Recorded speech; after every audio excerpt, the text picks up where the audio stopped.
Hola, ¿qué tal? Bienvenidos a Filocharlando. El día de hoy tengo a Cristian Gianfrone conmigo. ¿Qué tal, Cristian? ¿Cómo estás? Muy bien, muchas gracias por la invitación, Miguel.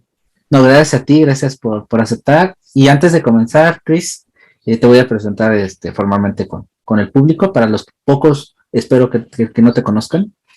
Eres estudiante de licenciatura en filosofía por la UNTREF. Tienes una tesina sobre la construcción de identidades en el contexto actual de las teorías de género desde una perspectiva ético-antropológica. Eres profesor de filo, has enseñado filo en la educación media, tanto filosofía como teología, en diversas instituciones educativas de Cava. Eres autor y redactor de Pensar Liberado, una cuenta muy activa y muy interesante de Instagram, que tiene un gran número de seguidores y un gran contenido. Ahora impartes algunos cursos dentro de la plataforma, que es Introducción al Pensamiento Filosófico, Fundamentos, Promesas y Peligros del Transhumanismo y los orígenes de la filosofía presocrática. ¿Estás interesado? Tus líneas de interés principalmente son lo social, lo económico y lo político. Principalmente te enfocas también en la desigualdad estructural de la economía del mercado. Y pues después de esta, jugosa reseña, me gustaría empezar por el principio de Christian y preguntarte simplemente, ¿de dónde sos? Bueno, soy de Argentina, vivo actualmente en la ciudad de Buenos Aires. Soy originario en realidad también o sea, dentro de la provincia de Buenos Aires, lo que serían los estados también, ¿no? Para el equivalente a los estados para algunos países de Latinoamérica también. Digamos, pertenezco a la provincia de Buenos Aires, pero bueno, soy de una ciudad que está ahí como muy cercana al campo, así que bueno, tengo ahí como esa matriz de campo más que de ciudad, más de citadino, ¿no? Así que bueno, de aquí soy, de Argentina, Buenos Aires, oriundo del campo, por así decirlo. Igual no se imaginen que andamos en carretas y demás, es una ciudad, pero bueno, una ciudad muy activa agropecuariamente hablando, ¿no? ¿Y esta ciudad cómo se llama? Junín. Junín.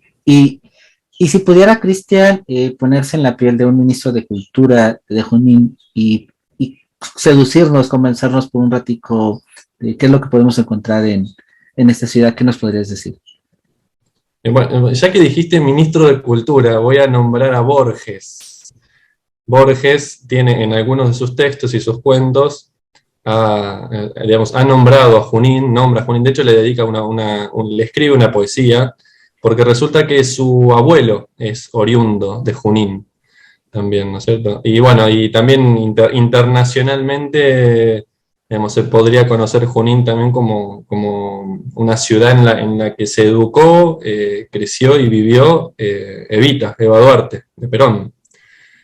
Quizás no lo sepan mucho a ese dato. Yo no soy peronista ni nada por el estilo, pero bueno, es una personalidad reconocida, así como mundialmente hablando, y bueno, nada, ahí quizás ese es uno de los atractivos culturales, ¿no? Quizás visitar la escuela donde estudió Eva, y bueno, después es por demás una ciudad linda, tranquila, pintoresca, así, es una ciudad pero con espíritu de pueblo, tiene un gran parque que se llama Laguna de Gómez, que en realidad es como o sea, no es una lagunita chiquita, es una laguna muy grande y es un parque muy lindo. Tiene un autódromo también, Junín, donde ahora ya hace unos años que no se corre ahí, pero las categorías importantes de la Argentina de automovilismo han corrido ahí varias carreras. Así que, bueno, nada, hay algo que podemos decir sobre Junín, alguna cuestión pintoresca también. También y tiene digamos, tiene el honor, que tampoco es muy conocido, digamos, ¿no? Pero hay un guitarrista, un músico guitarrista, se llama Juanjo Domínguez, que es uno de los guitarristas, a mi juicio, y también al juicio de la cultura argentina, para aquellos que son entendidos en la música, uno de los guitarristas más virtuosos, quizá de la historia también, tocando mucho de folclore, tango, ¿no? Y era muy conocido afuera. Digamos, era bastante conocido que él iba a Japón y, bueno, nada, llenaba estadios en Japón, por ejemplo, ¿no? Pasa un poco como pasa con Natalia Oreiro con Rusia, viste que bueno, acá en Argentina bueno, Natalia Oreiro es conocida, así yo, bueno, pero va a Rusia y es como que, no sé, acá a Argentina venga los Rolling Stones, digamos, una cosa así. Pero bueno, Juanjo Domínguez allá en Japón causaba más o menos lo mismo, ¿no? Y ahorita que hablas de esta ciudad tan pintoresca, de esta ciudad a la que dedica un poema Borges, cuando piensas en Cristian, en esa ciudad, pero un Cristian pequeño, Cristian niño, Cristian adolescente, ¿cuál es alguno de estos recuerdos que te pueden venir a la cabeza de tu infancia? Y lo que me gusta es que como que solía andar mucho en bicicleta, por ejemplo, esta costumbre de, o sea, andar en bicicleta así como muy suelto, haciendo, no sé, piruetas, algunas macanas, digamos, también, pero éramos muchos de jugar a la pelota también en la calle, usando los árboles como arco, digamos, ¿no? Y después eso, siempre el placer el placer de la siesta, ¿no? El placer de que, no sé, en vacaciones de verano, sin previo aviso, lleguen amigos, familiares, toquen timbre, hola, ¿cómo están? Y se llene la casa tomando mates. Eh, es como un lugar de mucho confort afectivo también, ¿no es cierto?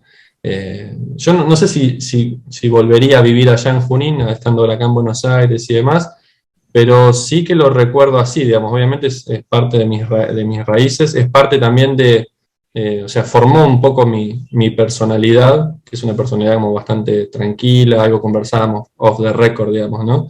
Que tengo mis ritmos, y quizás mis ritmos son más los ritmos de esa ciudad que sacraliza la siesta también, ¿no es cierto?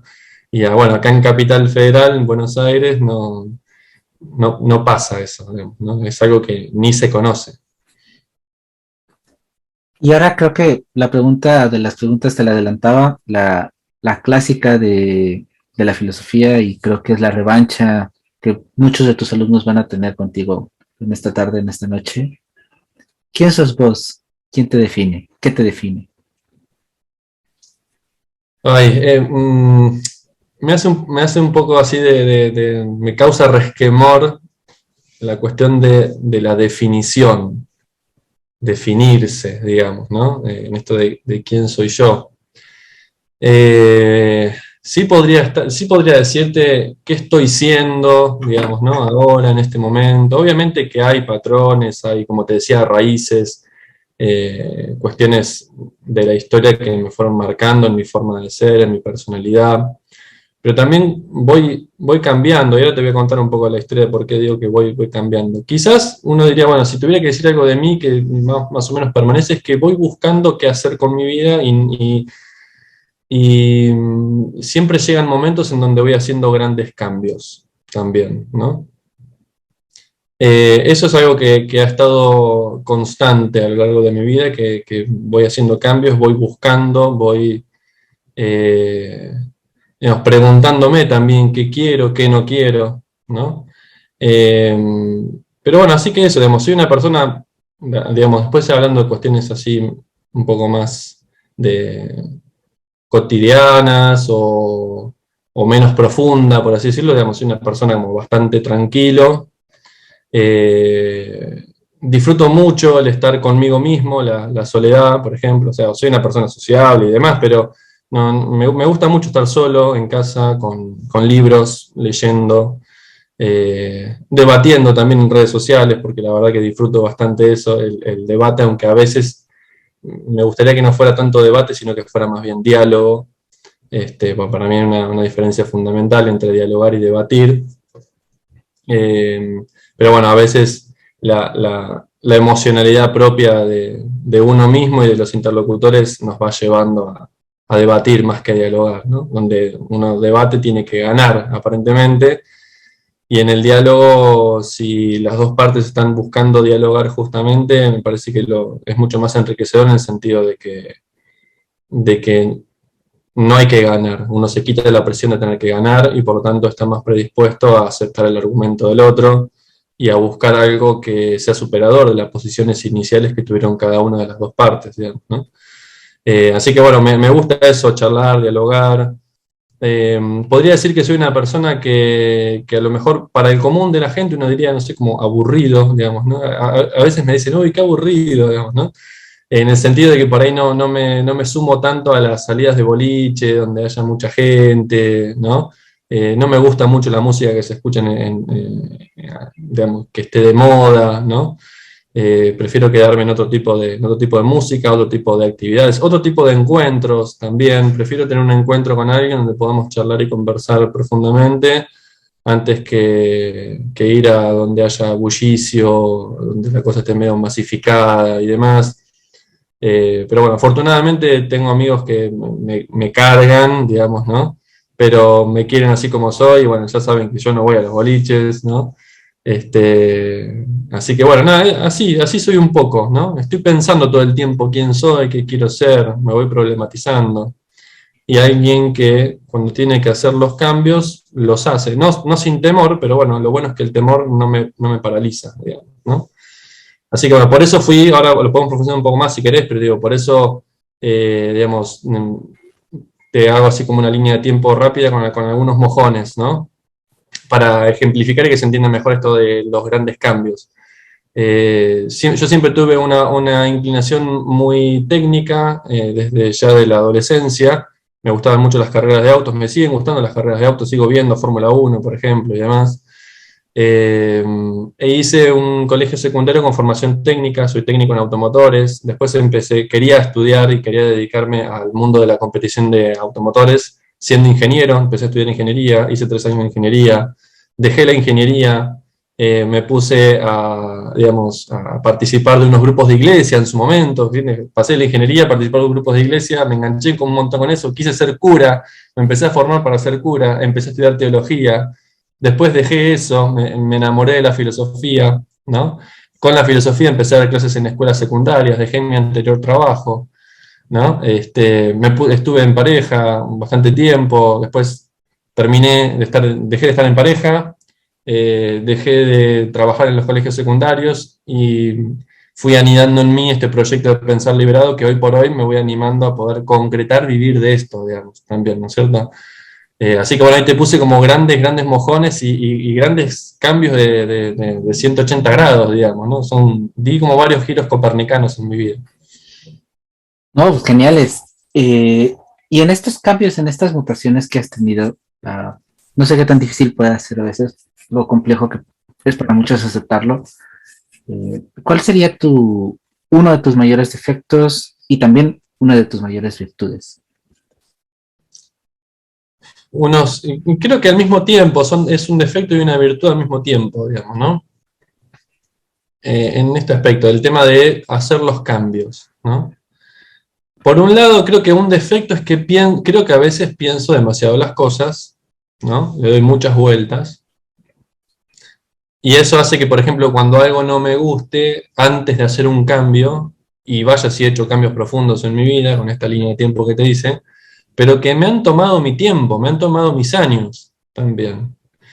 Y quizás debería haberme, digamos, lanzado a hacer los cambios antes y no dar tantas vueltas, ¿no? No analizar tanto el pormenor y demás, sino ser un poco más activo, digamos, con esas cuestiones. Pero bueno, también es a veces, digamos, existencial y emocionalmente, espero el efecto, ¿no es cierto? Donde yo diga, ya no doy más con esto realmente, ¿no? Es como que espero tocar fondo. Los cambios los termino haciendo, pero bueno, espero tocar fondo. Y ahí está la cuestión, me parece, ¿no? Y bueno, y también a veces, creo que otro defecto que uno podría decir, que está relacionado con la filosofía y por mis intereses y demás, es que lo voy poliendo igual, he mejorado mucho a lo largo de los años, es que me cuesta mucho aceptar que la gente, y antes me costaba mucho más, que la gente en general a veces, a la que no le interesa la filosofía, no quiere hablar de filosofía, no quiere problematizarlo todo, ¿no es cierto? Y a veces termino siendo como una especie de Sócrates medio tábano, que molesta, y lo quieren enjuiciar y condenar a tomar la cicuta, digamos, ¿no? Sus propios contemporáneos o sus propios amigos también. Entonces, bueno, a veces eso tengo como que aceptar que hay gente que no le interesa. Y bueno, y yo como que no puedo con mi genio y digo, pero bueno, ¿pero por qué esto? ¿Por qué tal otra cosa? pero me da que, no sé, tal filósofo decía tal cuestión. ¿Estás seguro de que es así? No, no, dale, no queremos filosofar, a veces, ¿no? Queremos, no sé, hablar de fútbol y ya está, ¿no? Y es como que yo me aburro cuando pasa eso y los otros se aburren cuando yo les hablo de otras cosas, ¿no? Quizás ese es un defecto, que lo voy puliendo, ahora estoy mucho más tranquilo, digamos, con eso. Y dejo mucho más tranquila a la gente, digamos, también. Y me parece que me va ayudando mucho pensar liberado, ¿no es cierto? Que ahí tengo un público que sé que le interesa, entonces, bueno, encauzo por ahí. Y antes me costaba, porque inclusive ni siquiera los alumnos que uno le enseña quieren aprender de filosofía, mucho menos de teología, ¿no es cierto? Y eso me ha dado a mí grandes dolores de cabeza emocionales también, porque no me gusta hablarle, en el fondo no me gusta hablar a la gente de algo que no tiene ganas de aprender, y mucho menos cuando es un público cautivo, que yo lo entiendo así, ¿no? Que son los alumnos en las escuelas secundarias. Es un público cautivo, están obligados a ir, y bueno, nada, desde Foucault también podríamos hacer muchísimas críticas y cuestionamientos a esas instituciones de encierro que lo único que hacen es normalizar y transmitir ciertos intereses de determinadas clases y nada más, ¿no es cierto? Entonces, yo prefiero como deconstruir. Si pudiera destruir incluso el sistema educativo, lo destruiría, pero prefiero deconstruirlo. Esta vez elegí, bueno, salirme de ahí, estar adentro, estuve adentro como 8 años, pero bueno, digo, hasta acá llegó eso, hasta acá llegó, ¿no es cierto? Y quizás ese también es otro defecto, ¿no? Que no me puedo tomar, que muchos colegas me decían, pero tómatelo como un trabajo y nada más, nada, hace tu trabajo y te vas. No puedo, es demasiado importante para mí lo que yo enseño como para tomarlo como una especie de transacción administrativa para cobrar un sueldo a fin de mes e irme. Eso me amargaba existencialmente de un modo muy profundo.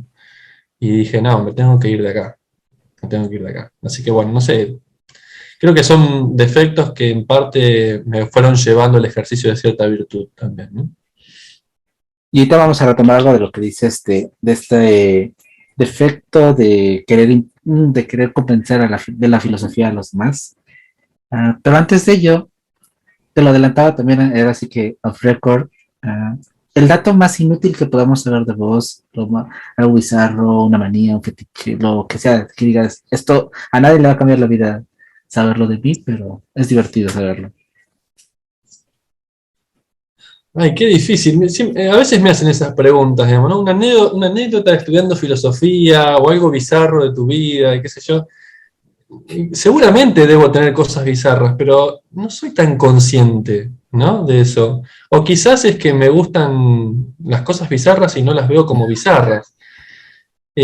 Cuando me lo adelantaste la pregunta me quedé pensando y no sabía muy bien qué decirte, digamos. Pero voy a revelar una intimidad que se me está veniendo exactamente ahora. Algo así como bizarro, digamos, ¿no? Yo, por característica personal, me gusta bastante, y también lo voy cambiando porque voy cambiando a lo largo del tiempo, ¿no? Pero así estaba presente muy presente en mi vida el hecho de ser socialmente bastante correcto, ¿no es cierto? Eh, sí, ser educado, correcto, dejar una buena impresión y demás. Pero cuando estoy solo en casa, por ejemplo, y me pongo a escuchar música, y específicamente el rock nacional argentino, ahí donde me libero, ¿no? Y empiezo a bailar, así tipo medio rock, a revolear la cabeza, y no sabes los solos que hago con la guitarra imaginaria, es increíble. Y bueno, y ahí me suelto un poco más y pego algunos alaridos cantando también, ¿no? Eh, y sí, a veces hago como movimientos, es como que hago el ridículo para mí mismo para reírme de mí. De hecho, o sea, creo que, no sé si alguna vez me gustaría filmarme y mostrárselo a alguien, digamos, ¿no? Pero es eso, digamos, es como que sí, poses o pasos de baile así bastante extraños. Me doblo todo, es como que me río de mí mismo, así que eso es bastante bizarro ya para empezar, ¿no? Genial, sí, sí, sí. Oye, y Chris, ¿cómo un chico que le fascinaban los coches, que quería ser ingeniero, que andaba perfilándose quizá la Fórmula 1, de repente da este vuelco pues primero a ser cura y después, aunque ahí ya a lo mejor el coqueteo ya con la filosofía, pero después afianzarte y decir, bueno, voy por la filosofía. ¿Cómo fue esta seducción de la filosofía a vos? Bueno, igual arrancaste con la parte más técnica, automovilística, Fórmula 1 y demás. Y creo que yo tengo, mira, hay otra cosa que podría decir de mí, digamos, ¿no? Eh, Tengo un espíritu con cierta eh, predilección por lo que tenga algún tinte medio místico, ¿no? Pero místico en sentido muy amplio. En la Fórmula 1, por ejemplo, toda el aura que hay alrededor de los grandes pilotos legendarios de la Fórmula 1, desde Fangio hasta acá, Ayrton Senna, la manera en la que arriesgaban la vida antes, donde se morían, no sé, corriendo directo, o sea, era muy común que mueran 3, 4 pilotos por año corriendo en la época de la era de los 60, 70, ¿no? Con Niki Lauda, Reutemann inclusive, que fue un piloto argentino, bueno, el mismo Fangio yendo para atrás, en los comienzos, creo que eran los años 40, 50. Toda esa mística que hay alrededor de esos grandes pilotos que dan muestra de su destreza y de su casi desprecio por la vida, digamos, ¿no? Porque era más sagrado estar arriba de un auto que conservar la vida a veces. Eso me llamaba mucho la atención, además de que me gusta la velocidad, me gustan o sea, me gusta el deporte en sí, el deporte automotor en sí, aunque también me gusta el fútbol, y de hecho, hoy por hoy el deporte que yo más practico es pádel, y me apasiona el pádel, miro mucho pádel, inclusive. Este, pero creo que lo que me llamó mucho la atención es eso, ¿no? Esos pilotos que hacían grandes proezas arriba de los autos, y en lo cual, alrededor de quienes se encerraba cierta mística. Entonces dije, también me gustaba mucho la robótica, digo, me acuerdo también en mi infancia, viajando acá a Buenos Aires por una cuestión de salud de mi hermana menor, que la traíamos a un hospital de acá a Buenos Aires regularmente a hacerse algunos estudios, y me acuerdo que di con una revista que se llama Muy Interesante, la revista, y tenía en la tapa un artículo sobre robótica y demás, y yo tendría, no sé, creo que 12, 13 años, una cosa así, le pedí a mis padres que me compren esa revista, la leí, me encantó, a partir de ahí empecé a comprarla regularmente, la revista, tengo la colección allá en Junín, en la casa de mis padres, eh, y dije, y después me llamaba mucho la atención, me daba mucha curiosidad los datos técnicos, eso me lo inculcó mucho mi padre, también los datos técnicos de la Fórmula 1 en cuanto a la aerodinámica, el motor, cómo funciona, y eso le agregó pasión también, porque yo sabía la obra maestra de ingeniería que son, o sea, tenía noción de la obra maestra de ingeniería que eran los autos, y mezclada, unida con la mística de los pilotos, para mí fue mi mundo durante mucho tiempo, digamos, ¿no? Entonces dije, me quiero dedicar a eso. Después me di cuenta que me gusta mucho como para ser fan de esas cosas, pero quizás no como para dedicarme a eso. Y por eso dejé de estudiar, en tercer año dejé de estudiar ingeniería, pero bueno, me puse a pensar qué hago con mi vida, porque yo, digamos, ¿no? Tendría ahí, creo que 20 años, una cosa así. Sí, porque arranqué los 18, 19, a finales de mis 20 años, que era estando en tercer año de ingeniería, digo, bueno, no es por acá, ¿y por dónde es? Y no sé, pero qué sé yo, empecé ahí en los grupos de iglesia, a ver qué onda, porque mis padres también son muy religiosos, y muchos también hijos de amigos de mis padres me invitaban, y qué sé yo, bueno. Y empecé a participar ahí de los grupos mientras yo seguía pensando qué hacer de mi vida, y me acuerdo que fui a hacer un retiro espiritual y eso, y también flasheé un montón con ese retiro, tuve una experiencia re linda, hoy me acuerdo, y estuvo muy buena la experiencia esa. Ese espacio para mí, aunque hoy tengo, para con la iglesia como institución, tengo muchas críticas, digamos, al respecto, y me separo y me desmarco bastante, sí, ese espacio en concreto que yo estuve frecuentando, a mí me hizo mucho bien un montón de cosas, de hecho me ayudó a conocerme mucho más a mí mismo, digamos, también, porque hay todo un camino, que en los grupos por lo menos en los que yo arranqué, un camino de autoconocimiento personal, ¿no? De preguntarse realmente qué es lo que uno quiere y demás, ¿no? Y de conversar con otros, compartir y que los otros te den su mirada, y hay una retroalimentación interesante que está muy buena. Y claro, bueno, dije, no sé qué hacer con mi vida, qué sé yo, y en el medio tengo este retiro y dije, quizás es por acá. Digamos, yo por lo menos quiero sentir siempre lo que sentí en este retiro, y qué sé yo, y bueno, y estaba como en un momento que pude mantener, como en la iglesia se llama como una especie de estado de gracia, digamos, ¿no? Así de sentirme así como pleno, que volaba, qué sé yo. Estaba como muy fanático de Dios igual, digamos, en ese momento. Así como después me puse medio fanático de la filosofía, en ese momento estaba fanático de Dios. Es como que me meto a fondo, digamos, cuando me meto y después, bueno, si es, y si no es, no es, ¿no? Eh, y así empecé, digamos, ¿no? Y dije, ¿por qué no ser sacerdote si los sacerdotes se dedican a esto todo el tiempo? Digamos, ¿no? Pero siempre tuve como la rara idea de ser un sacerdote medio intelectual, ¿no? Siempre me identifiqué mucho con esos sacerdotes que son más bien teólogos que curas de parroquia, ¿no? Y que escriben cosas interesantes y demás, y como que yo me proyectaba un poco así también, ¿no? Y de hecho quería estudiar, que eso no se estudia en el seminario per se, digamos, pero quería estudiar para ser exégeta, quería estudiar exégesis bíblica, porque me interesaba mucho eso también, digamos, ¿no? Todo lo que tiene que ver con la hermenéutica, la lingüística, la interpretación correcta o mucho más profunda de los textos bíblicos y demás. Y al mismo tiempo también me maravillaba mucho cuando empecé a meter con los textos de los presocráticos, ¿no?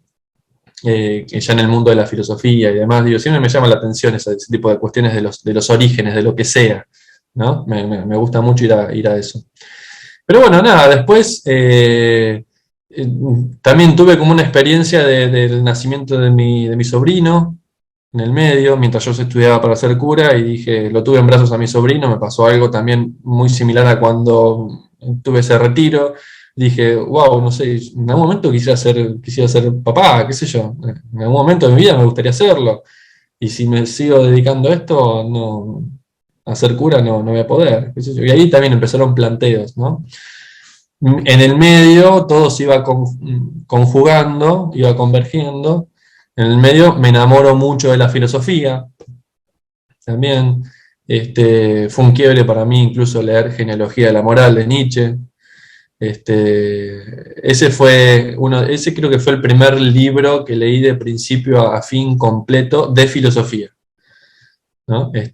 Había leído un montón de cosas antes y qué sé yo, pero de filosofía el primer libro que leí completo de principio a fin para presentarlo, inclusive en una exposición, mientras estudiaba filosofía, y ahí creo que fue un quiebre, digamos, también.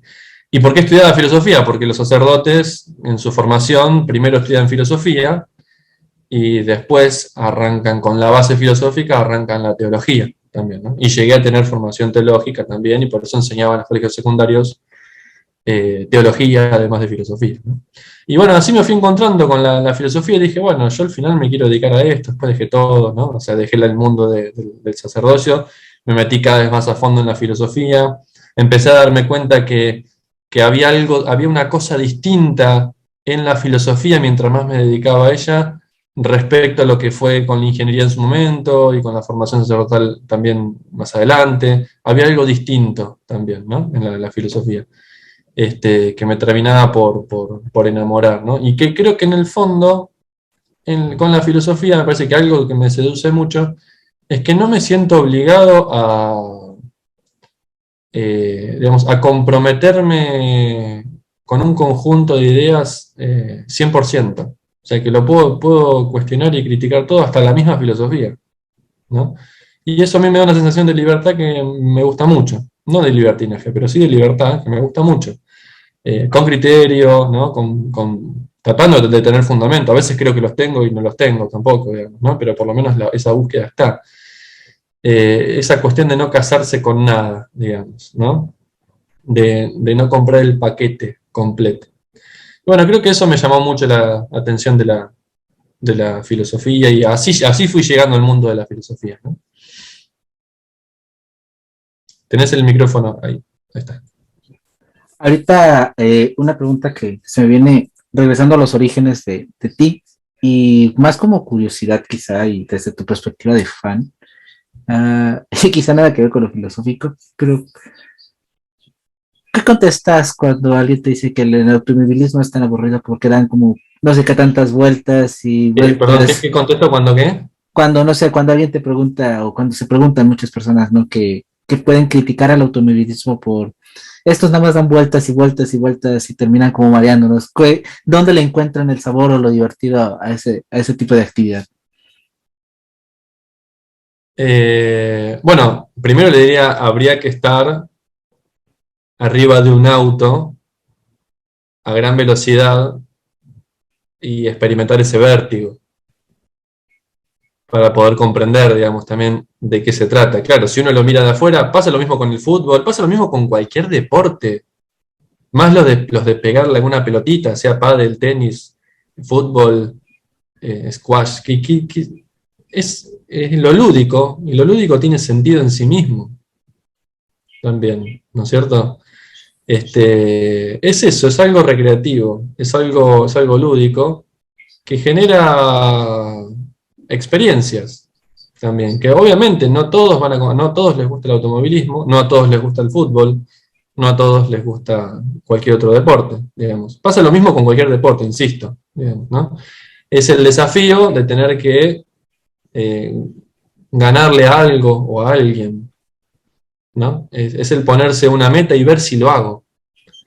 Como le pasa a los jóvenes, ahora ya quedó un poco anticuado, el tema del challenge, ¿viste? El tema de arrojar la botellita, es a ver si me sale, qué sé yo, y si me sale, digo, wow, me salió, no sé, ¿no? Lo mismo con el automovilismo, qué sé yo, a ver si puedo ir más rápido que los demás, ¿no? A ver si me puedo batir en duelo inclusive con los demás. Me parece que pasa un poco por ahí la cuestión. Es el jugar, creo que cuando uno juega así de esa manera, eh, se vuelve un poco niño a la manera del niño de las tres transformaciones de Nietzsche, ¿no? Se libera o también se vuelve un poco niño como los niños con los que se fue a jugar Heráclito en el templo de Artemisa, ¿no? Apartándose de la sociedad, se fue a jugar a los dados con los niños. Tenía que ver con esto, ¿no? Con separarnos, a veces lo lúdico, sea en un deporte o sea en otra cosa, ¿no? Liberarnos de las grandes exigencias, liberarnos de Apolo, diría, ¿no? Nietzsche, y darle lugar a Dionisos, ¿no? A la danza, al baile, al vino, al juego, a la recreación. Eh, y sin más sentido que ese, ¿no? Liberarnos de grandes pesares también. Después pasa que el deporte se transforma, cualquier deporte se transforma en un gran pan y circo para el pueblo, ¿no? Los mundiales para mí son un poco eso, son el circo romano del siglo XXI, ¿no? Eh, pero bueno, es paradójico también, porque al mismo tiempo en el mundo en el que estamos, nos toca vivir necesitamos un poco de esa evasión también. Y a mí a veces eso me genera como tensiones internas, ¿no? No sé, digo, ahora el Mundial de Qatar que viene el año que viene. Y no puedo dejar de desconocer los miles que murieron de pueblos extranjeros construyendo los estadios para el Mundial. Hay mucho revuelo en torno a eso también. Pero bueno, nada, el sentido es ese, el sentido del automovilismo y demás es eso, te da vértigo. Es como estar en una... ¿Por qué la gente sube una montaña rusa? Y porque le genera algo de placer y un estímulo muy intenso la montaña rusa. Con el automovilismo pasa lo mismo. Yo he estado o sea, arriba de autos a gran velocidad y es una cosa increíble, es hermoso. Muy peligroso, pero hermoso. Y antes de empezar con más carnita en la charla, bueno, tú estudiaste filosofía, estudiaste teología. Estas dos áreas a veces o normalmente se sobreentienden que se pelean, aunque precisamente desde el lado de ser cura necesitas la base filosófica para hacer teología. A veces cuando te quedas en la filosofía, como que la teología ya no es tan amiguis y hay un conflicto. ¿Cómo balancear un poco, cómo no alejarte de este concepto de Dios, el cómo se entienda o cómo lo entiendas tú, pero desde esta base teológica, pero y ahora sí ya desde la perspectiva filosófica? La pregunta sería, ¿por qué no alejarnos de Dios? O sea, ¿por qué no me quisiera alejar? Lo que no quiere decir que esté mal, digamos, ¿no? O esté bien una cosa u otra, qué sé yo. Pero bueno, entiendo que tu pregunta va por el lado de si uno buscara reconciliar estas cuestiones, ¿no? Sí, porque por ahí va. muchos filósofos caen al ateísmo, al agnosticismo, a esta parte más escéptica, y aunque la teología tiene base filosófica y hay filósofos creyentes, normalmente se sobreentiende, se liga la filosofía con esta rebeldía sobre Dios, con este matar a Dios.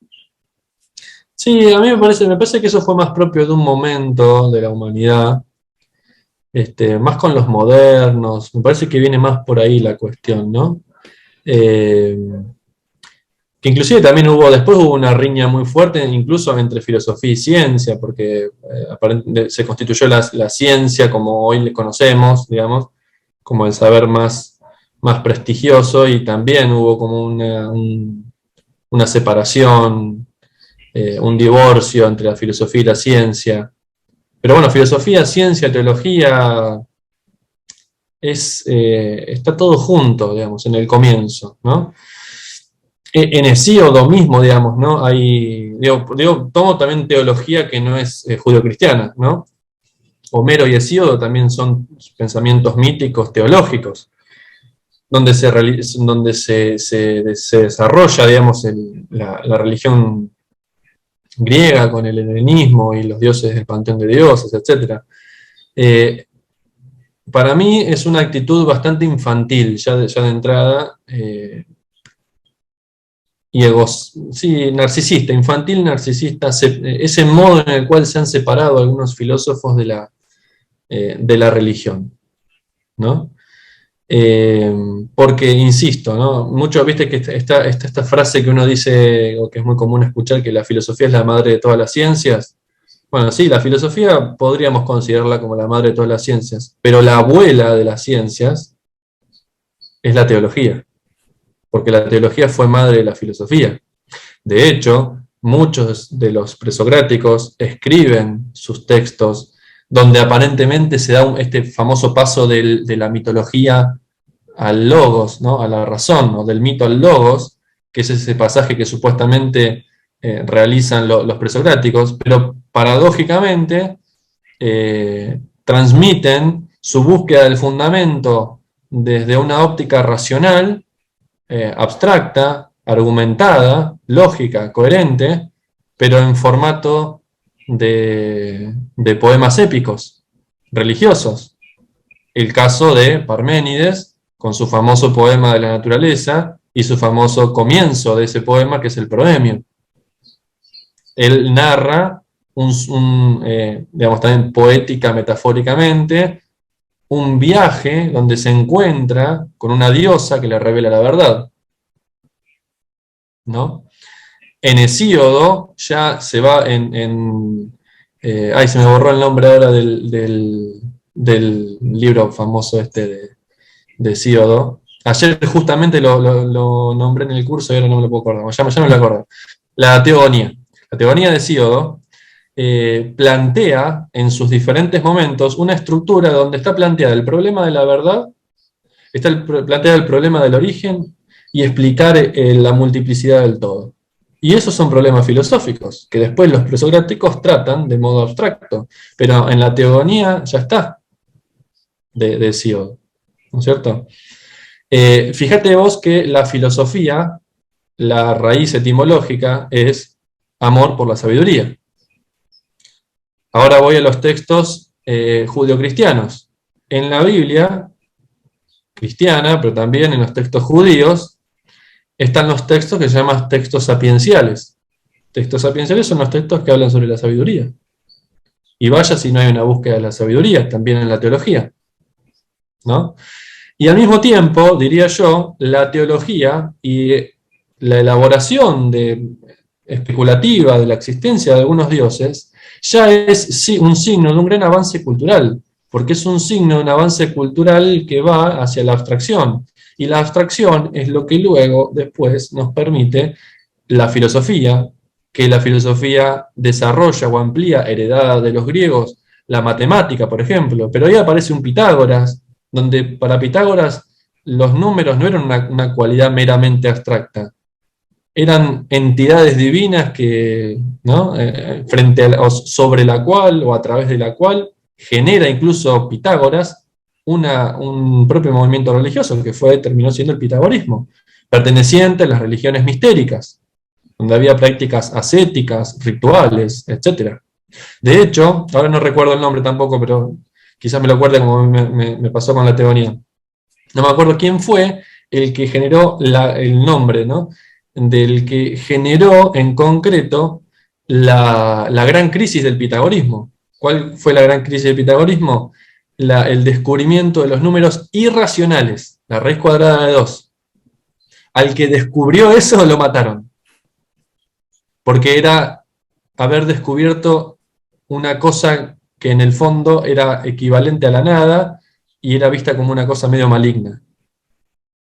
Porque los pitagóricos, cuando se representaban una línea en la cual la analizaban y la dividían en segmentos, y ahí aparecen los números racionales y qué sé yo, cuando se topan con la raíz cuadrada de 2, en ese punto ven vacío.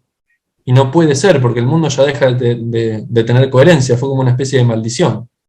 Nada, disgregaciones que hago, pero digo, está todo conectado, teología, filosofía, incluso ciencia, ¿no? Bueno, fíjate vos, la última disgregación que hago.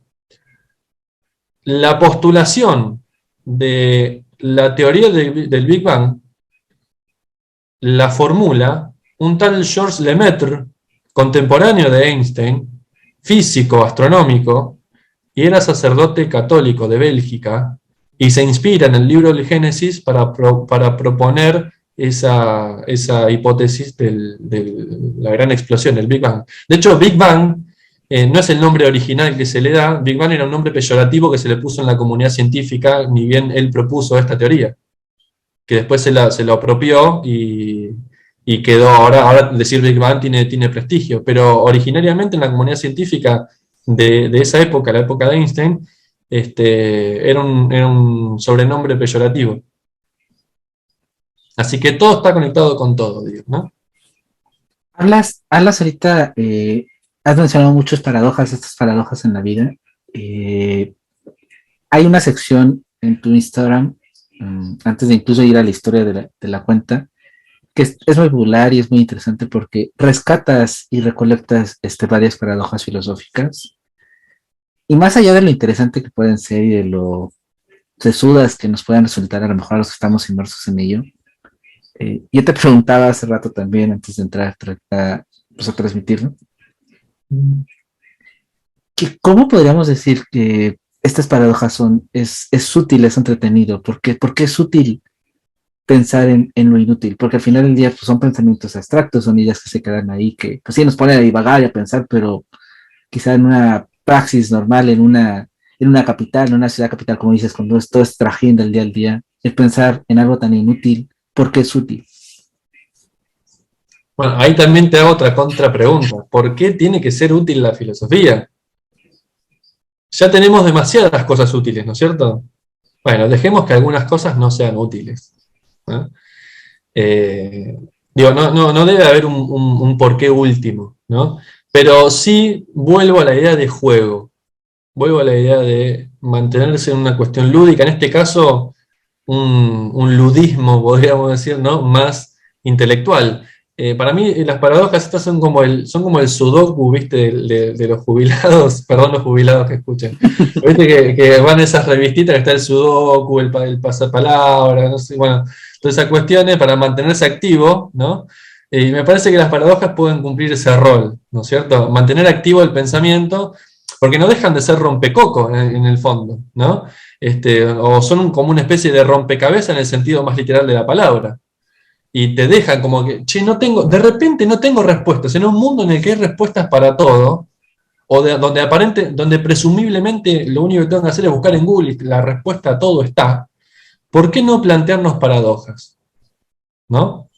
Es como romper un poco ese esquema.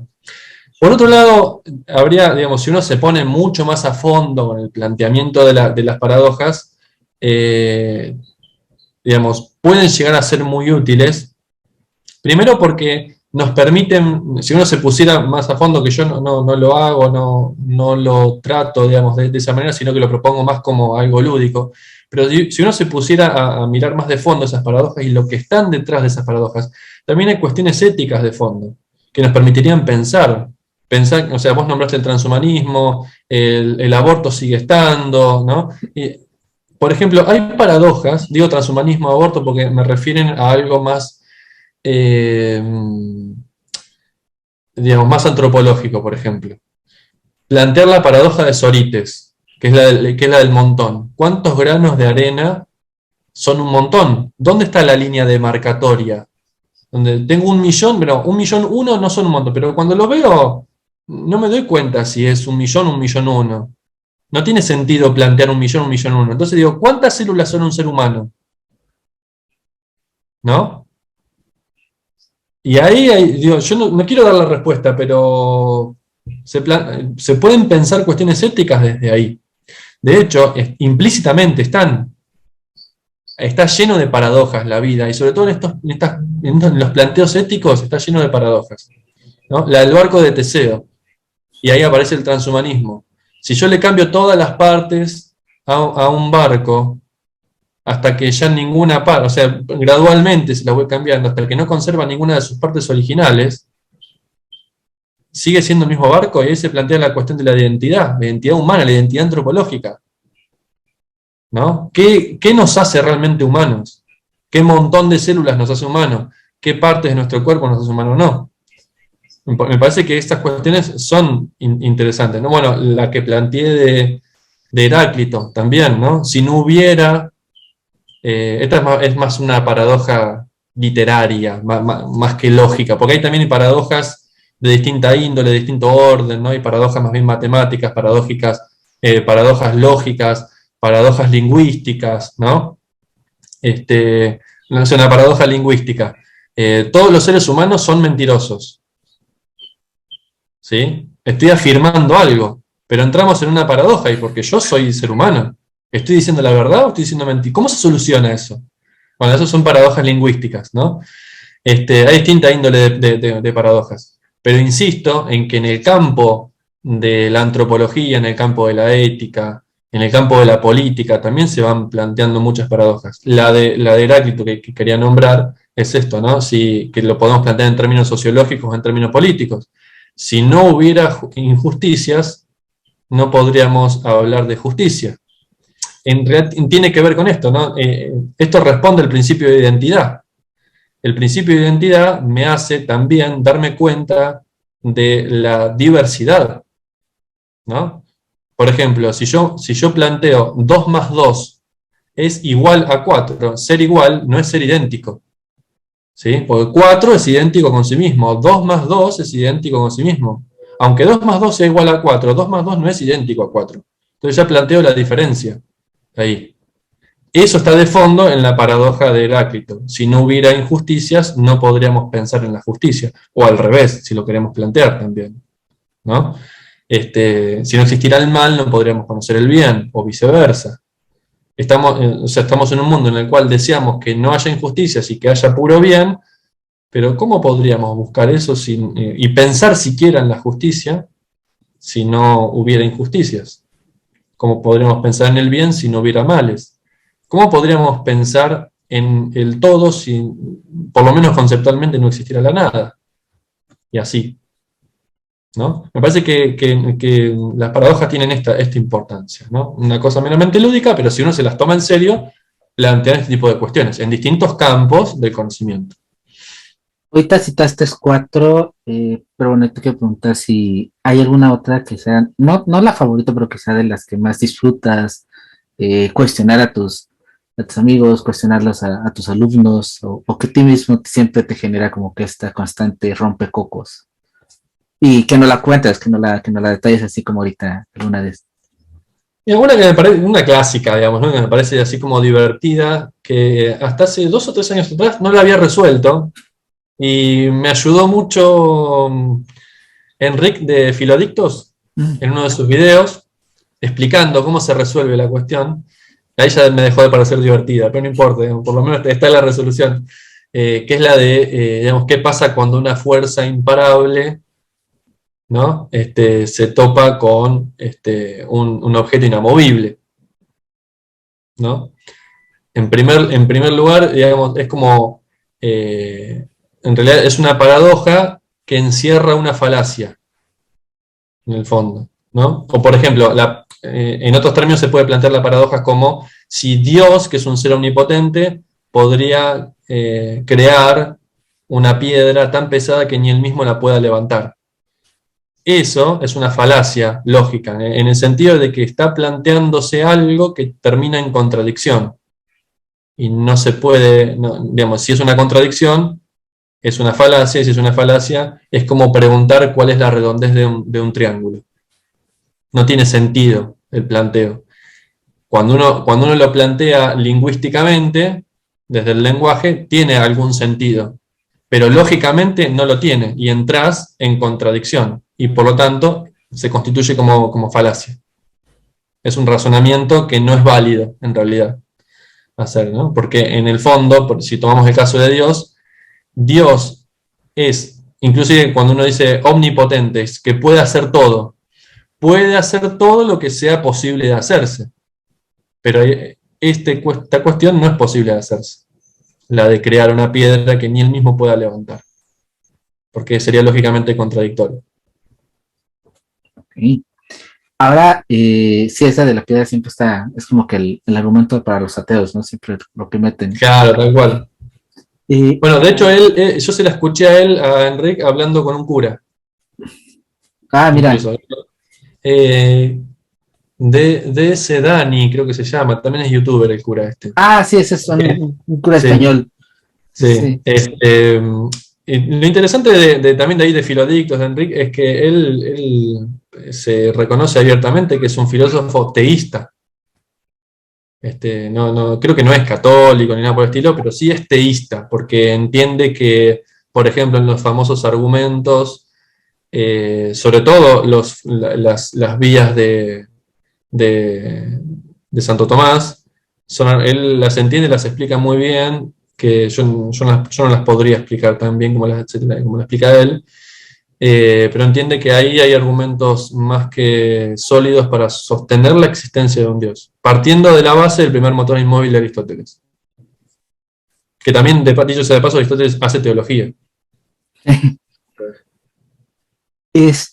Ahora, ¿cómo nace Pensar Liberado? ¿Cómo nace el primer post fue un dibujo? Entonces creo que a lo mejor no tenía esta intención de lo que es ahora. Ahora es un espacio, una plataforma que además de divulgar la filosofía, hace cursos, pero ¿cuál fue este ágape? ¿Cuál fue este inicio? ¿Cómo se te ocurrió? Creo que fue un momento no recuerdo cuánto, hace 5 años, una cosa así. 5 o 6 años. Que me venía pasando hace mucho tiempo esto, de que yo era como bastante intenso, ¿no es cierto? Con lo que yo aprendía con mis lecturas, ¿no? Al principio más con cuestiones de teología, pero también con cuestiones de ingeniería, física, la verdad que me gustaba mucho eso. Y era como muy intenso yo con mucha gente que me quería, que convivía conmigo, como que de todo ya armaba un debate. Y a veces la gente se cansa. Y, y es como que tenía una sensación de insatisfacción, de no poder expresar lo que yo quería decir y demás. Entonces dije, voy a crear un blog donde empiece a escribir artículos. Surge así Pensar Liberado, escribiendo artículos, que están todavía, cada tanto publico algún que otro artículo. Tengo algunos colegas y amigos que también van escribiendo, que les interesa escribir y cada tanto me mandan algún artículo y lo publicamos ahí. Pero surge así, como un blog donde yo escribir y ponerlo a consideración de quien quiera leerlo. Empezó así. Y después dije, pero ¿dónde lo comparto este blog? Y empiezo en Facebook. Entonces hice una página en Facebook, empecé a ver que la gente lo leía. Incluso empezó a pasar algo raro, que la gente que me conocía me empezó a leer, la misma que se cansaba cuando yo hablaba, me dice, che, qué interesante lo que escribiste, no sé qué, una cosa muy loca. Entonces dije, bueno, por lo menos si en vez de escuchar, me van a leer, voy a seguir escribiendo, digamos, ¿no? Y así arranca. Y después me fui metiendo, explorando de curiosidad. Un amigo me sugirió, che, ¿por qué no haces algo en Instagram? Le digo, pero no, porque Instagram es más como de mucho de la imagen. Yo no me quería meter mucho con eso. Y al final lo terminé haciendo.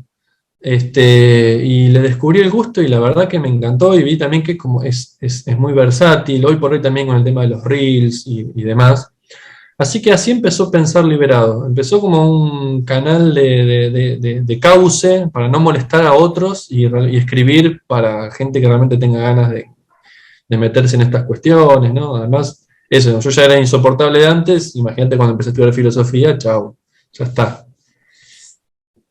¿Y cómo das este giro ya a, bueno, estableces ya el blog, ya te estableces en Instagram, le empiezas a coger el gusto, pero de repente dices, te lanzas a este vacío, dejas incluso tu trabajo de profesor de una manera tradicional y decides aventarte a la divulgación profesionalmente y lanzas 3 cursos.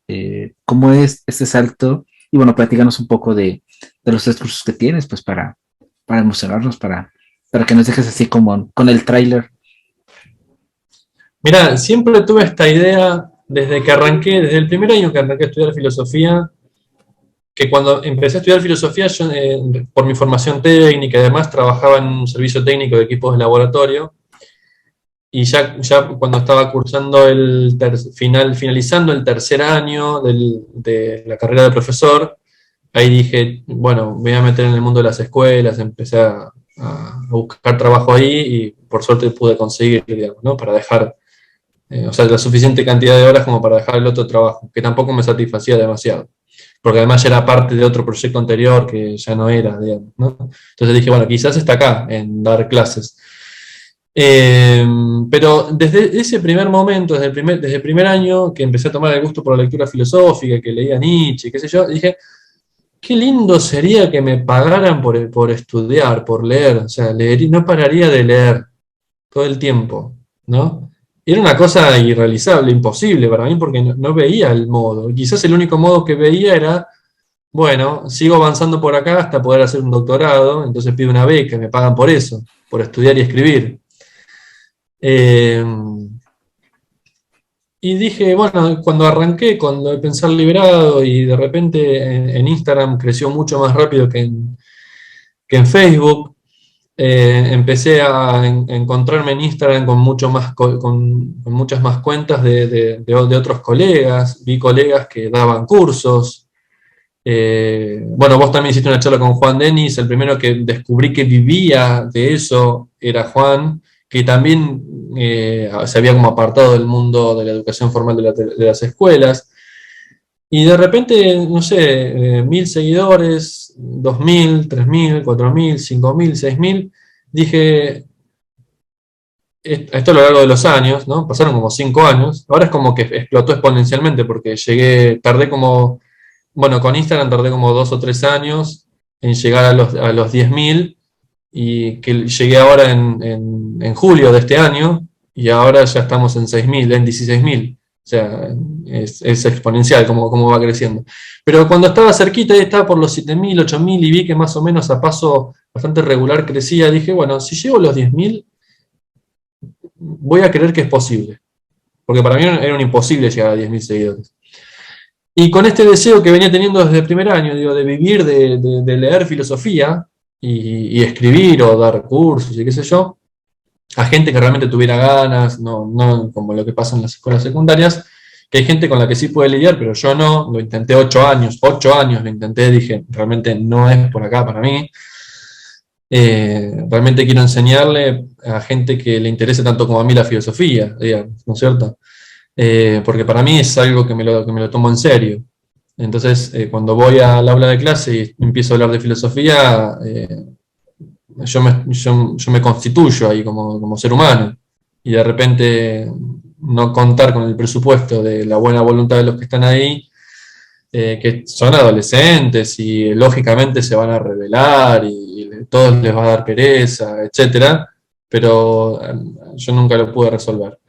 Entonces el salto fue ese, dije, llegué a los 10.000 y me voy a arriesgar, me voy a lanzar. De todos modos, también al comienzo de este año estuve un momento con alguna depresión, digamos, también, porque ya en el segundo año de pandemia, también la labor docente se enrareció muchísimo y se aumentaron mucho el trabajo de hora en un contexto totalmente cambiante de una semana para la otra, a veces de un día para el otro, en cuanto a lo educativo, las normativas, los protocolos y demás.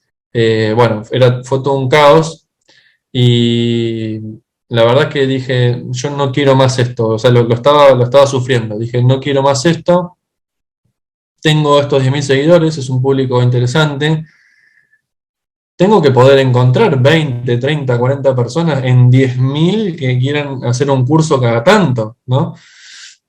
O por lo menos, dependiendo la temática de cada curso, captar diversos intereses. Debe ser posible y me voy a arriesgar. Y ahí me arriesgué. Y nada, renuncié, toqué fondo con las escuelas, renuncié y dije, me lanzo con esto. Y nada, hoy por hoy digo, menos mal que lo hice también, ¿no es cierto? Porque esto, digamos, tengo mis ritmos, tengo muchas horas de lectura, pero para tener horas de lectura uno tiene que estar tranquilo, ¿no? No tiene que andar en la vorágine. Y yo estoy acá en mi departamento, que es silencioso, me pongo un poquito de música de fondo, leo 2 o 3 horas a la mañana y otras 2 o 3 horas a la tarde, y después, en una semanita o dos, me leí un libro, después otro, después otro, después otro, y después, nada, y como los leí a fondo, los marqué, los escribí, etcétera, no es muy difícil armar un curso cuando uno le dedica 4, 5, 6 horas por día a la lectura de eso que acabas de leer, porque además después lo repasás, etcétera, ¿no? Eh, si uno está dedicado a eso, no es imposible. Entonces dije, me voy a lanzar, aunque pase, que un poco estoy pasando algunas incertidumbres económicas, pero prefiero la incertidumbre económica a la certidumbre de la famosa angustia de los domingos a la noche, ¿no? Que para mí era fija, el domingo era angustioso, siempre, dije, basta, ya está, no quiero más esto, ya se termina acá. Tengo la suerte de tener un respaldo también afectivo, social y de vínculos que me ayudan hasta que me consolide, digamos, con esto. Así que eso también tengo que reconocerlo. Tengo amigos, tengo familiares que me han dicho, te ayudamos en lo que necesites, te veíamos muy mal antes y ahora que te estás dedicando a esto te vemos feliz, entonces te ayudamos. Así que bueno, esa es la gratuidad de los afectos y, y el no temerle, digamos. Porque inclusive yo antes de hablar con mis afectos dije, aunque termine como un Diógenes Laercio, viviendo como un Diógenes Laercio, no, como un Diógenes el Sinope, o de Sinope, el cínico, Diógenes Laercio es el historiador. Aunque termine como Diógenes el cínico, viviendo como un perro, no me importa, o sea, ahora, digamos, no me siento ni libre, ni, ni llego a lo económico, digamos, ni libre ni feliz. ¿No? Que esas son como las dos grandes cosas que dije. Ahora no soy ni libre, no me siento ni libre ni me siento feliz. Por lo menos hago algo para buscar ser libre y feliz, y si no soy feliz, por lo menos soy libre, ¿no? Entonces, inclusive dije esto, ¿no? Medio un estado de arrebato. Llamé para avisar a las escuelas que no iba a ir más, que iba a renunciar y que les iba a hacer llegar el telegrama.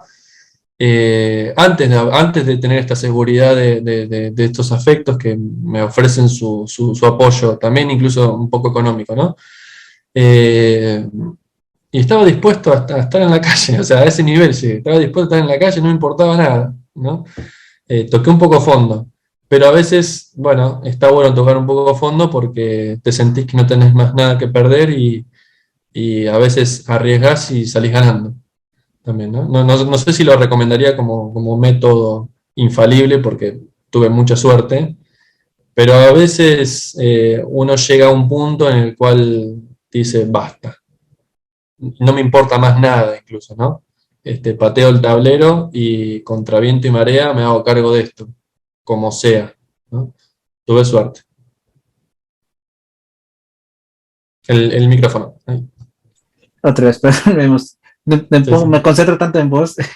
Eh, por qué cuando decides hacer este punto de inflexión, eliges estos tres cursos como los modulares? O sea, ¿investigaste algo? Porque, bueno, la introducción a lo mejor es algo que quizá en los comentarios te llegaban, qué libro leemos o lo que sea, o los orígenes de los presocráticos. Pero luego esto del transhumanismo, de promesas y peligros, ¿por qué estos tres temas te dijeron, por aquí voy a empezar mi aventura aquí al aire? Bueno, en la introducción el pensamiento filosófico a mí me interesaba, digamos, porque en verdad no es una introducción a la filosofía, sino al pensamiento filosófico. Y siempre tuve ganas de, digamos, de enseñar cómo es que se piensa filosóficamente, valiéndome de el diálogo socrático, ¿no? Valiéndome de la mayéutica. Y siempre había querido, te había tenido ahí como en el tintero leer un libro de un académico argentino, profesor de la UBA, muy reconocido institucionalmente, digamos, a nivel filosófico, que se llama Rodolfo Mondolfo, que tiene un libro sobre Sócrates, porque se especializó mucho en el pensamiento antiguo. Tiene muchos textos sobre el pensamiento antiguo y entre ellos le dedica uno a Sócrates en concreto. Y cuando, o sea, antes de renunciar, que me había tomado un mes de licencia para ver realmente qué terminaba de hacer, mientras cavilaba en mi cabeza qué hacer, ese mes lo aproveché para leer mucho y dije, arranco por acá, digamos, ¿no? Arranco a leer esto, que siempre lo tuve como en el tintero y nunca lo leí. Y después dije, claro, si yo me voy a lanzar a dar un curso, digamos, a lanzar a dar cursos, estaría interesante salir de lo que comúnmente se enseña, que es, bueno, arrancamos por lo que estoy haciendo ahora, digamos, por los presocráticos, ¿no? Y después vamos con Sócrates, Platón, Aristóteles, como la línea de tiempo, etcétera. ¿Por qué no primero empezar a dar algo que no se da mucho, que es el pensamiento filosófico, que uno de los grandes exponentes es el diálogo socrático, ¿no? Y me interesaba también porque el curso se fue desarrollando estilo laboratorio, o sea, realmente hicimos ahí un diálogo socrático, o sea, no fue tanto expositivo, y tenía ganas de hacer algo así. Entonces arranqué con ese, porque primero me parecía así como lógico arrancar con algo introductorio relacionado con la filosofía, porque es en lo que uno como profesor y estudiante de licenciatura se siente como más cómodo, como lo más familiar, pero a la vez darle como esa vuelta, ¿no? Transformarlo en laboratorio. Yo no quería exponer tanto, sino hacer el laboratorio de hacer preguntas, o sea, poner un eje en temático y empezar a hacer preguntas, repreguntas, ¿no? Ejercitar la refutación o estilo de preguntas que refuten o que sean refutativas, y otro estilo de preguntas que sean más mayéuticas, que ayuden a parir, ¿no? al conocimiento. Y la verdad que a mí me encantó y tuvo buena recepción entre los que hicieron el curso. Les gustó, les pareció novedoso y demás, así que inclusive lo voy a repetir ahora en enero. Voy a volver a darlo porque también hay otros que tuvieron ganas de hacerlo y me lo hicieron saber, así que lo voy a hacer. El transhumanismo, yo como estoy haciendo la licenciatura, la tesis de licenciatura en la construcción de las subjetividades desde la perspectiva o en el contexto de las teorías de género, en perspectiva ético-antropológica, me fui cruzando obviamente con muchas lecturas feministas y demás, y había leído varias cosas de Donna Haraway, en el manifiesto Cyborg, y aparecía ese tipo de cuestiones, ¿no? Y después nada, empecé a darme cuenta que también el transhumanismo es una cosa como muy actual, es algo que se viene, pero que ya está también, ¿no? Se va a ir consolidando cada vez más. Y bueno, y también fui dando con un libro que se llama Lo Poshumano, había leído también inclusive, el libro Poshumano es de una Rosy Braidotti, también es una filósofa feminista, y también había para una de las lecturas que tuve que hacer, más así de índole sociológica, es un texto de una socióloga que se llama Paula Sibilia, que el texto se llama El hombre posorgánico también. Y ahí había mucho de transhumanismo, poshumanismo y demás, y dije, bueno, me meto más a fondo, leo, ¿no? un par de libros más sobre esto y quiero hablar de esto porque es un tema que es sumamente interesante. Hay planteos, en ese tema hay ejes políticos, ejes epistemológicos, ejes antropológicos, éticos, ¿no? Presentes y futuros, así que es sumamente interesante. Y bueno, después lo de los presocráticos, como te decía antes, ¿no? A mí me genera mucho esta cuestión de lo místico del origen, ¿no?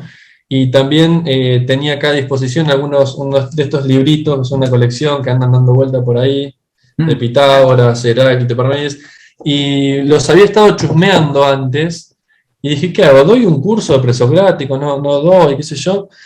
Y cuando los empecé a releer, empecé a ver que manejaban algunas tesis que no están tradicionalmente, o sea, tesis de formas de abordar el pensamiento de los presocráticos, que no están digamos, o que no se ven comúnmente ni en los manuales introductorios ni en las clases de un profesorado o de una licenciatura. Y me parecían novedosas, dije, esto puedo dar un aporte interesante, novedoso, con este curso que le pueda dar valor, y para mí también es un desafío hablar desde estas nuevas perspectivas que plantean acá, digamos, ¿no?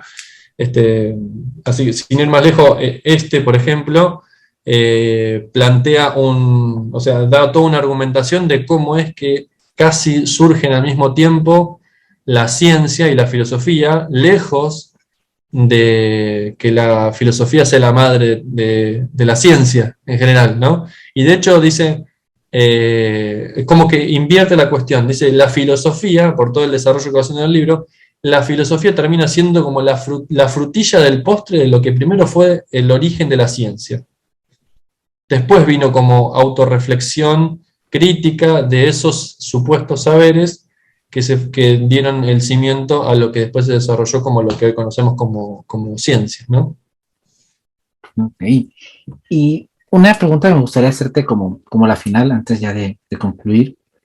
Tú me comentabas también antes de iniciar la oración que, bueno, tu personalidad es un poco más, y lo compartiste, es más tranquila, no tan de capital, pero uno se imagina, y a lo mejor alguien que te pueda escuchar, que te pueda ver, que conozca tu cuenta, que alguien con tantos seguidores, alguien tan activo, pues se la vive a lo mejor en redes, se la vive haciendo cosas, pero bueno, hay algo que creo que no es por ahí. ¿Cómo, cómo balancear, cómo logras esta manera tuya de poder dedicarle tanto a la lectura, de no pues apasionarte tanto por las redes sociales, que también es algo que a muchos nos absorbe? En realidad te diría que no me sale otra cosa. O sea, no puedo no leer. O sea, menos ahora que estructuré la vida de una manera que me lo permite. Porque siempre fue un deseo. Y de hecho llegaban los fines de semana, bueno, y también con mi anterior pareja era una cuestión, porque claro, no nos veíamos en casi toda la semana y queríamos hacer algo de fin de semana, y yo no era un ratito de lectura, ¿no? O no sé, nos íbamos juntos a mi ciudad natal, que generalmente íbamos allá varias semanas, pero claro, yo me llevaba 3 4 libros y era levantarme a las 8 de la mañana en el patio escuchando los pajaritos, tomando algo fresco, pero era leer de 8 a 11 una cosa así, ¿no? Y bueno, es como que no puedo otra cosa, o sea, veo un libro y lo tengo que leer. Eh, y después con el tema de las redes sociales, para que no me absorba y demás, por un lado, a mí las redes sociales, como te decía antes, que fue un poco el origen, me resulta como un canal catártico, digamos, porque también tengo siempre la cabeza como pensando cosas, elaborando, como sí, tengo mucho diálogo interno también, y a veces está bueno sacárselo, eso. Y la forma que encontré, metódica y terapéutica de sacarme estas cosas de la cabeza es creando contenido. Entonces, casi que es saludable para mí, digamos, ¿no es cierto? Y no se vuelve una demanda así medio como obsesiva, porque es la catarsis, yo hago mucho catarsis. La catarsis, cuando la liberás, te relaja, no se retroalimenta, digamos, ¿no? Al menos yo lo vivo así. Y las redes sociales tienen que ver con eso. Y además, como hay veces, o sea, si yo te mostrara ahora, mira, voy a levantar la cámara acá. Dale. Te voy a mostrar, o sea, acá, ahí tengo, ¿no? Mira. Un par de libros Wow. ahí en mi mesa, tengo ahí algunos tomos de Gredos, acá. O sea, son todas lecturas simultáneas que voy teniendo, ¿no? Entonces, claro, o sea, yo estoy creando contenido, pero de repente tengo un par de libros acá y ya está, me los fui a leer y me perdí en la lectura. O sea, no es que me gana el querer hacer algo en las redes sociales a la lectura. Me voy a leer. Y además es un espacio, la lectura es un espacio de disfrute tremenda, porque me voy al sillón a leer con un café, me pongo un poquito de jazz de fondo, mis marcadores, y me perdí. O sea, me perdí. Y considerando esto también, ¿no? Yo te decía esto, leo 2 o 3 horas a la mañana, 2 o 3 horas a la tarde, y en el fondo, si bien yo no lo vivo como un trabajo, es el tiempo que le dedica la gente normalmente y que yo le dedicaba normalmente en mi trabajo formal, en relación de dependencia, trabajando en alguna empresa o en alguna escuela o lo que sea. Entonces, para mí es una doble ganancia. No me aliena, porque lo disfruto mucho, me constituye, me enriquece, me permite poco a poco ir viviendo cada vez más de esto. Entonces, por ahora no se me ha vuelto un caos, digamos, ¿no es cierto? Y para mí, insisto, me constituye, lo disfruto y está bastante equilibrado, porque además yo cuando me canso de algo, lo dejo, no tengo problemas, digamos, con eso.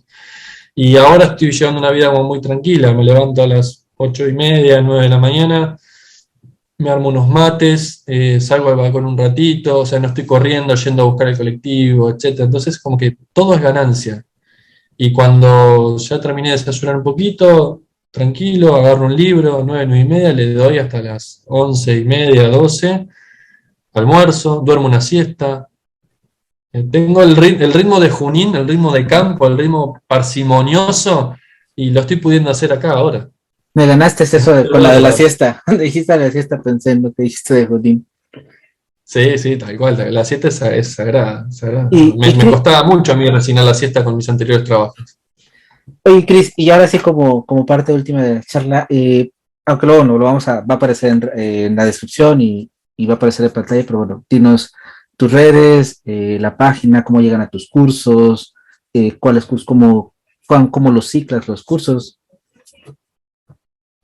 Mira, lo de los cursos lo estoy armando ahora y voy viendo. El primer esquema que se me armó es, o sea, voy a ir sacando cursos, porque además, o sea, en el tiempo que tengo pasa esto, o sea, yo armo un curso.